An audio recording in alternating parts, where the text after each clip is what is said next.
We're glad you're watching K24 TV. This is the Daily Brief with me, Eric Njoka. Good morning. Welcome back to the program. We are still talking about the cost of living and corruption. This war on corruption, can it be won and how will it be won? Joining me in the panel right now is Musa Ombaya. He's a political commentator. I still have Catherine Omanyo, a gender activist and political analyst. Fred Asira is an anti-graft activist, and Ben Kinothia is a political activist. Musa, karibu sana to Daily Brief at this hour. Okay, thank you.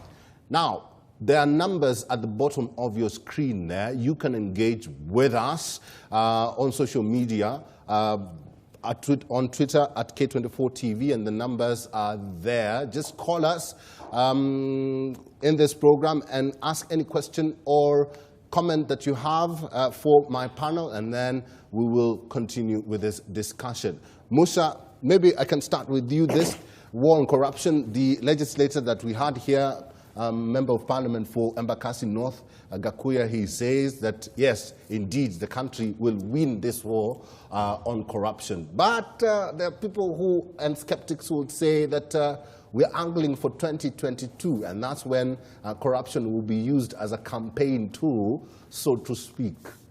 Okay, thank you, Njoka. Actually, today I want to go biblically. The biblical analogy of Matthew chapter 22, where when God went to the church, he found people were selling into the church. Jesus, I mean, oh, sorry. Okay, Jesus, fine. Okay, so they were selling, actually, and he chased them out. And he said, this is a temple of God, not a place where to sell. So corruption began way back. It's not just begun today. But the corruption in Kenya is so passive in our country that one just fails to pack and go. It's so passive, actually, corruption in Kenya. And it's a high time we knew that there are some PR stints which these people are playing here with us here. They arrest you today, you go to court tomorrow, you are taken out of bail. Yeah. You go out, you walk scot-free. And the question you're asking, where will we recover the billions of money which have been stolen, actually? And you see, and actually the other day the DPP was very furious with the judiciary, saying that the judiciary is trying to play a game here and there. So there's a blame game between the judiciary and the DPP. And with the arrest of Mwilu, the Deputy Chief Justice, actually the own corruption, we still have a mile to go, the war of corruption. All right, hold on. We have a caller from Kangemi, I think. His name, actually, there's a caller from Kangema, sorry for that. Peter, good morning. How are you? No, we lost Peter. Oh, no. Okay, all right, we'll have another caller. Just the numbers are at the bottom of your screen there. Just call us and then we'll have a question or a comment and then I'll raise it to my panel. Ben, what in this war on corruption, do you agree that we have a long way to go as a country in winning this war on corruption? But I have another caller. Hold on. Who's the caller? Emmanuel from Nakuru. Emmanuel, good morning. Good morning to you. Thank you very much for calling us at this hour. You're watching the Daily Brief. What is your question and comment? Okay, I have just a comment to say. Okay, we as Kenyans, this is the day that we lie that we are sleeping on it. And me, I'm telling my fellow Kenyans, where we are, government is doing to us now that we can't change everything. We decided to put this government in position, and the government is trying to fight for we Kenyans. Once I'm for down here, and even you see the Boshimi was there, it's not concerned about the people that voted for him. So we are tired for this government. We are giving them these 4 years, and we are very sure coming 2022 we are one mind to remove this government because they are stealing from us. This guy is stealing because the government is very corrupt. I think that's at all. Okay, all right. So you're not... just tired of this government. I'm very, very tired. All right, you're tired with the government. That is your concern. Thank you very much, Emmanuel, calling us from Nakuru. We have another caller, Victor from Nairobi. Victor, good morning. What is your question or comment at this hour? Njoka, how are you? I'm very fine, Victor. Okay, for me, I think as a country, we still have a long way to go. Right. Because currently, we are talking of the 16% VAT. Right. So far, we have forgotten about we have forgotten that the tea we take has mercury. We have not been told whether it's safe. True. We have not been told about the NYS is on 2, that one has ended. The Ruaraka land saga is gone. We are a forgetful nation, so to speak, right? Generally, we have a long way to go. And remember, we are crying about the 16% VAT. And somebody somewhere just some days ago carried 10 million in a bag. Right. I'm sad. You're sad as a Kenyan. Thank you very much for your concern, Victor. And thank you very much for calling us on the Daily Brief. Victor from Nairobi. We have another caller by the name of Mosonik. He's calling us from Kericho. Mosonik, good morning. Yeah, morning, sir. Yes. What is your question or comment at this hour? My question is to Mheshimiwa. Sorry.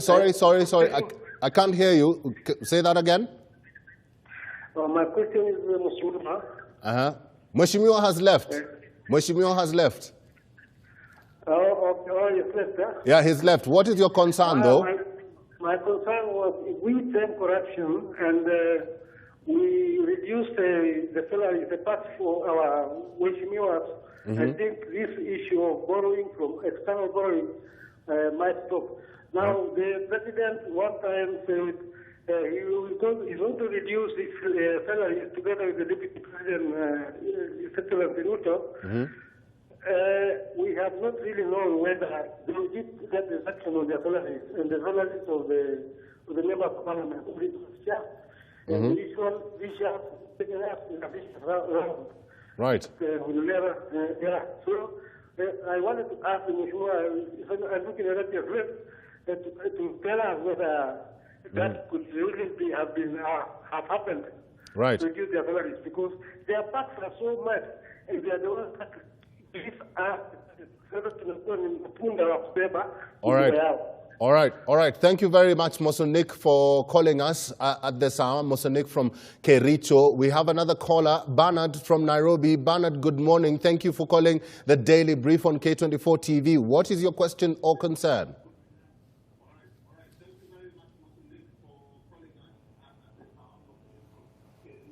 Bernard? Bernard? Yeah, good morning. Good morning. How are you? Yeah, I'm good. I understand that you're close to the TV. Maybe you can move away from the TV so that we cannot hear that echo. And maybe you can ask your question and raise your concern at this hour.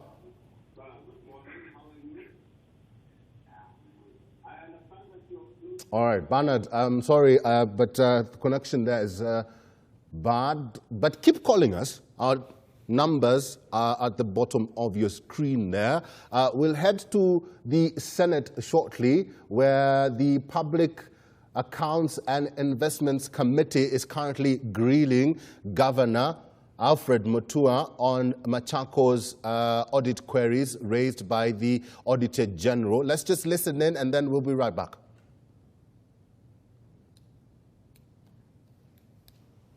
Then you'll be leaving behind a county that can be able to meet not only the standards, but its mandate to better the lives of the people of Machakos. So karibu. Thank you, Senator. You've spoken on our behalf as a committee. We now, without much further ado, proceed with the audit exercise. Auditor General, as always, start with your opinion and then go ahead to tell us the basis of that opinion.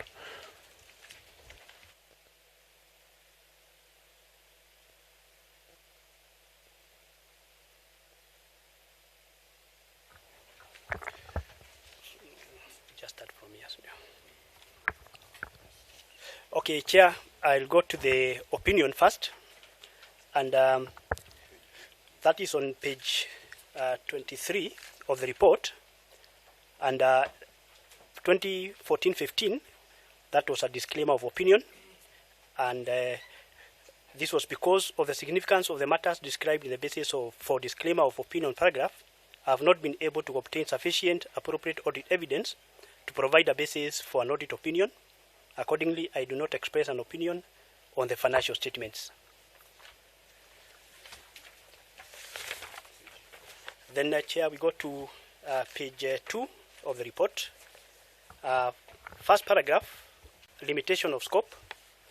The county government incurred expenditure totaling to 7,031,426,529 during the year ended 30th June 2015.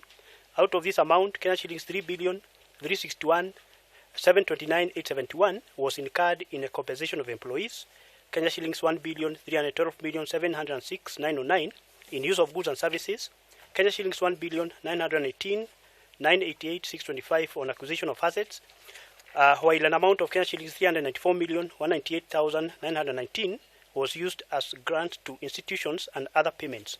Other amounts include payments for social benefits of Kenya shillings at 6,406,275 and Kenya shillings 7,395,852 described as payment for civil contingency. Despite numerous requests in writing for access to various procurement records, payroll records, and other records on amounts transferred to third parties, these were not availed or provided.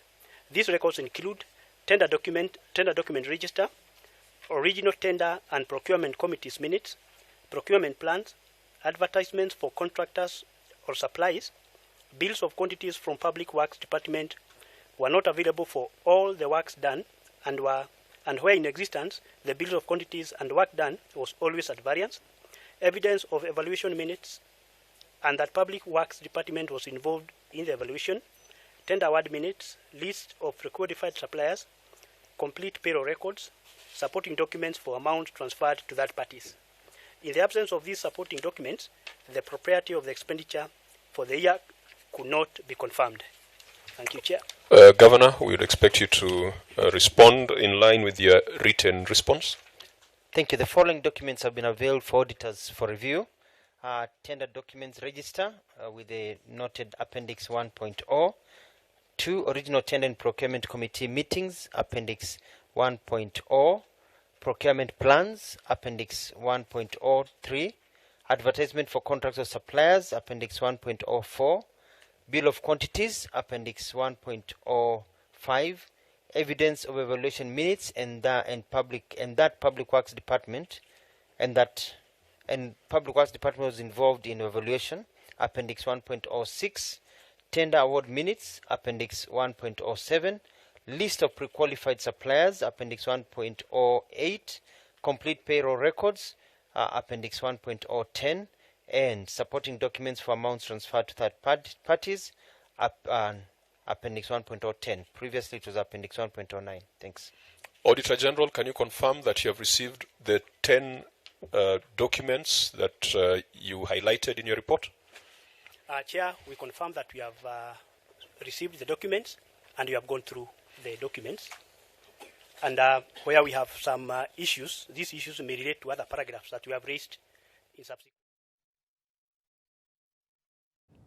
Well, that is Machakos Governor Alfred Mutua answering to audit queries raised by Auditor General Edward Ouko in Machakos County. He is before the Senate Public Accounts and Investments Committee. And we also understand the Deputy President is in Malindi for the ASAL conference, which is set to begin today. And we also understand at this hour that the Directorate of Criminal Investigations, Mr. George Kenyoti, has sent a homicide squad to Migori and Homa Bay to probe murder of abducted campus girl. Now, Sharon Otieno, the pregnant university student abducted with the Nation journalist Barack Oduor on Monday in Migori, was found dead this morning. The second-year student who was pursuing a degree in medical records and information at Rongo University has been missing since Monday evening. Sharon and Oduor were kidnapped moments after being lured out of a hotel in Migori by Migori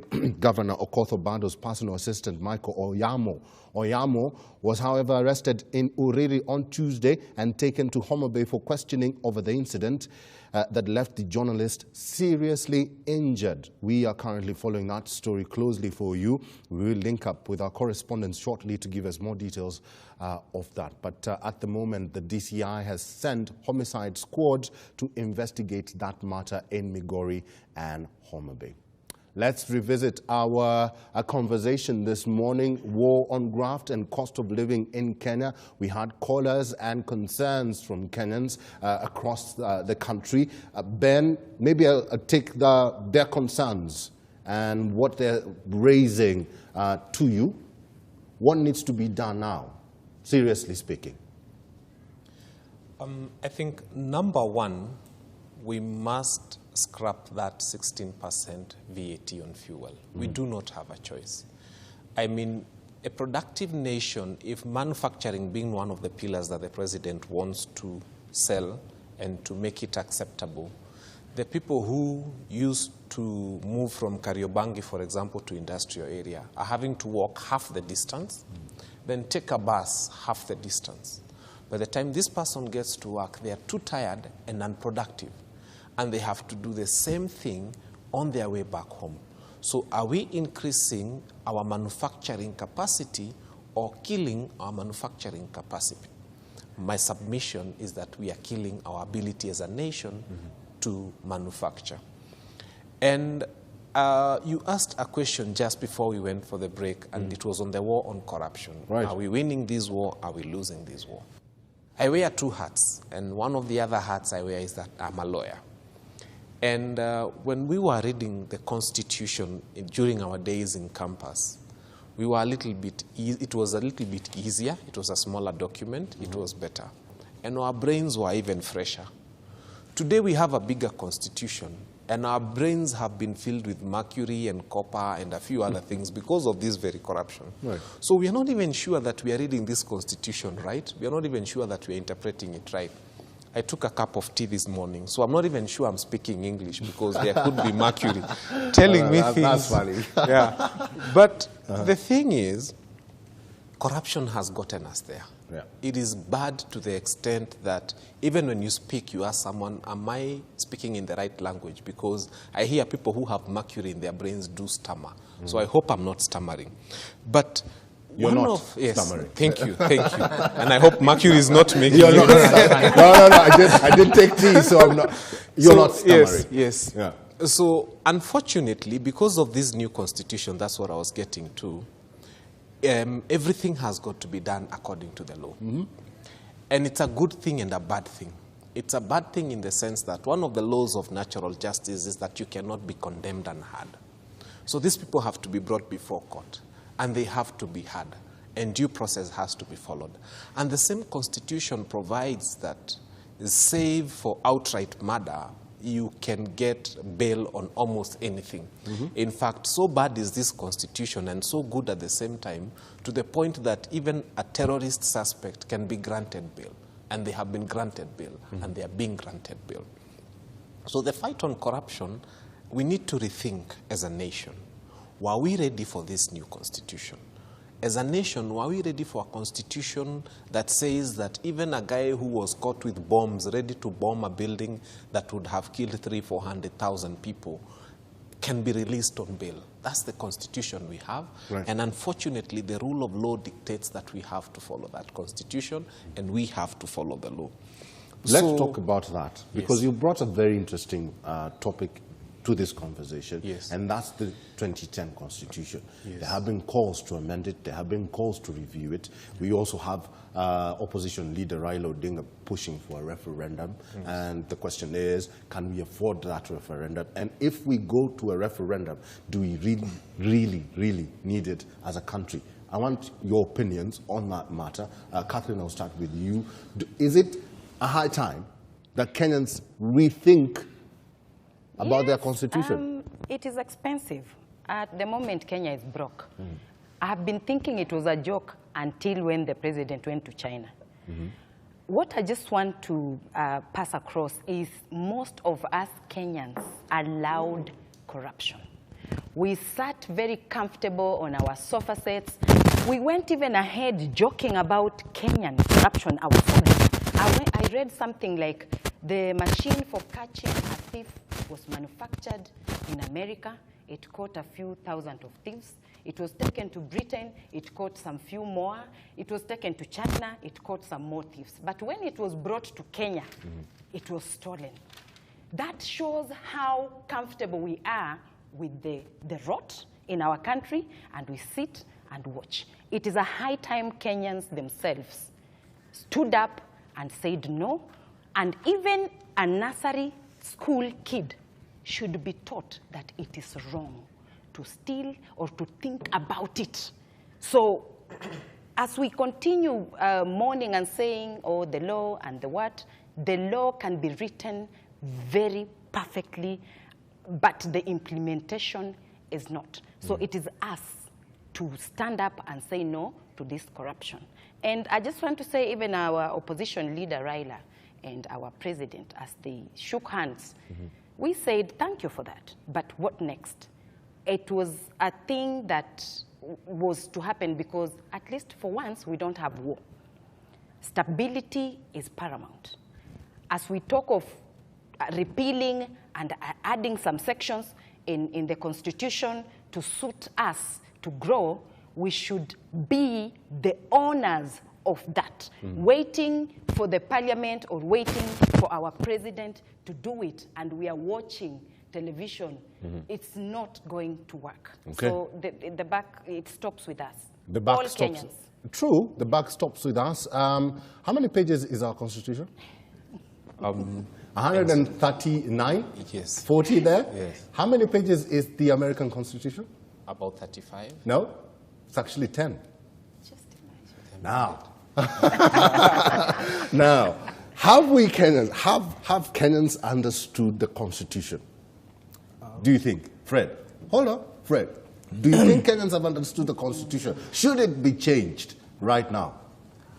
Okay, I'll start from where we started. When the new Constitution was being drafted and before it was passed, and we went to the referendum to vote for or against, we had two camps, the no team and the yes team.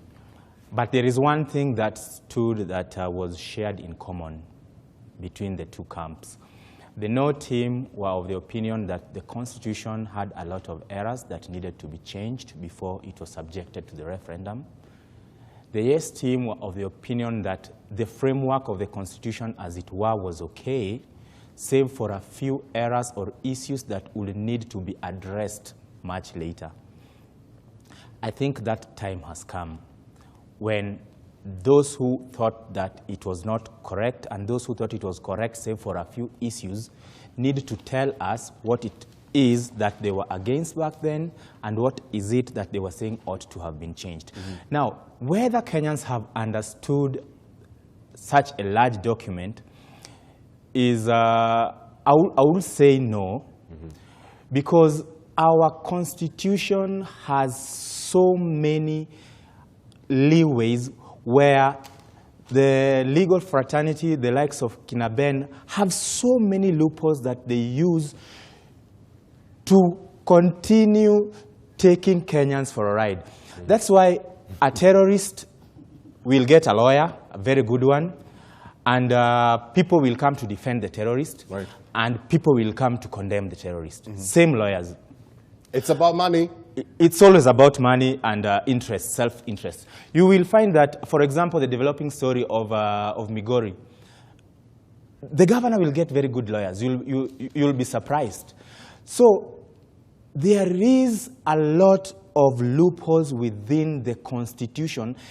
That's probably the reason why the drafters, who are also lawyers, had to make it so big to confuse common mwananchi like you and me who do not appreciate or understand law. So, yes, and to cover themselves from the impunity that they foresaw that they wanted to perpetrate against Kenyans. So I think, yes, we need to review this document, understand it, do away with all that does not add value to Kenyans, and input that which can help Kenyans. Okay. Yes. And on that note, let's take a quick break because this conversation continues. Again, Ben did bring up a very interesting conversation. Do we need to check our Constitution? Do we need to review it? And if so, if we call for a referendum, can we afford it as a country? And do we really need that referendum? Keep calling us Keep talking to us on our social media platforms, on Twitter, at K24TV, and at Eric Njoka. Let's take a break. We'll be right back.